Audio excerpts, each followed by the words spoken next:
mu struggle wademba okuweereza struggle nga bw'ayagala okublackmailinga abantu nga bw'ayagala okudimiininga oba okukkakkanya buli mukulembeze yenna gw'ayagala okubasaba ssente nga bw'ayagala n'okulwana entalo ensasule naye nga tabikolera mu umbrella ya Nopitaputa SA. Mwenna abagamba nti no tetwakikoze Umaru Kiseka ali ku free transfer yenna bamwagala nga mumugamba nti nno mulungi nnyo mu mutwale bakomuledi mbasaba tudde engulu bana abaana basetinge bakola ka group kabo ku social media nti woolumbira Umaru Kiseka bakuyiikiranga mugamba mutya guys kansubire muli bulungi olunaku leero lukedde lwa nnaku era nga ntwala omukisa guno okusaasira president wange olw'okuviibwako jjajjaawe. Rest in peace jjajja wa president. Taddewo message eyo mwena gye muwulidde okitegeera kisajja gwe ekikulu eno ye video yange esembyeyo okukolera okitegeera ye video yange nange gye nsembyeyo okukolera okujjako ng'oyongedde n'ovaayo n'otwasamira okitegeera nga tonnayogera byonna byeyogeddemu eyo vidiyo ebiyitirive ennyo kuba vidiyo ebadde yakumpi ya ddakiika 6.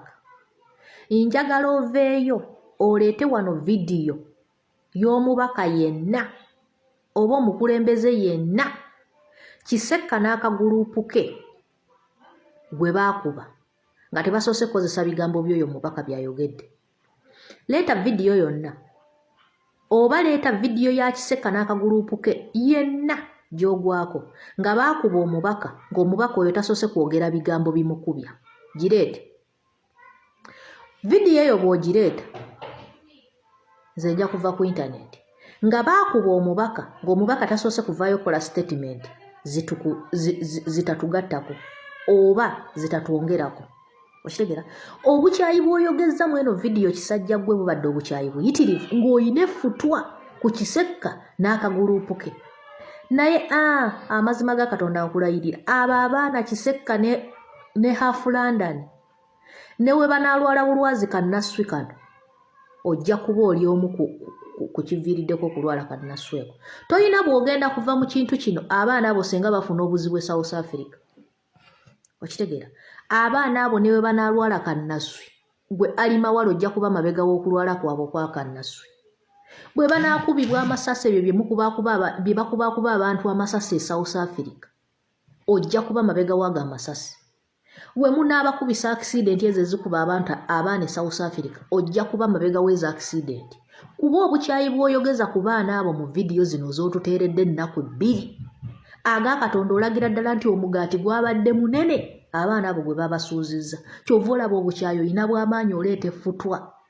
Nze nkubuulira ekizibu ekigenda otuuka ku baana abe South Africa Afulanda ne Umaru Kiseka alemawala ogenda kuba mabega waakyo era kino toyina bw'ogenda kitukakasa toyina bw'oli kisimattuka nze nkubuulira era vidiyo yange eno mugitereke. Abo abaana ne bafuna obuzibu osobola okujja wano mu kamera n'oyogera byonna by'oyogera naye ng'emabega obyoba pulaningira binene nnyo ku bukyayi bw'ofulumizza essaawa zino ekiri ku mutima akamwa ke kakifulumya obukyayi bw'oyogeza ku baana abo bw'ojja nti mwayagala kw'omu okitegeera naye nkukakasa abaana abo ne bafuna obuzibu e South Africa. Umaru Kiseka ne Afulanda ne bafuna obuzibu e South Africa nkugambye ne balwala kannaswi ojja kuba mabega wa kannaswi ako nze nkubuulira. Bwe tandika wano tumansira obusiru mwagala mutandika okumansa obusiru wano tubatunuulire mwe mufuna mu struggle eno ng'eri mu kutambula mpola ng'ezimbeyo olw'okuba mwe mugifunamu. Kati bano abaana abanyeenya emmeeza zammwe struggle etambule eggwe mangu mulaba nga kye kizibu kyabwe bali mu kubanyenyeza emigaadi. Twali twakuzira gwe kisajja gwe naye ku luno badde tosobola kuwona kusimatuka kyova olaba ovuddeyo n'ebividiyo ebingi naye nkukakasa abaana abo bafuna obuzibu e South Africa ojja tubuulira gwe kisajja gwe kyasaamiririra wano eno bw'abagala bamutwale wa abagambyeko nti baagala kufuna we balaga. Kale bana ekisajja gwe otamuonyiiza ekisajja ekikulu ebisajja ebikulu ebimeze envi buli wamu n'ayogerera obwa abaana yenna ameze emisuwa ku nnyindo atwasamira. Wama rest in peace jjajja wa president.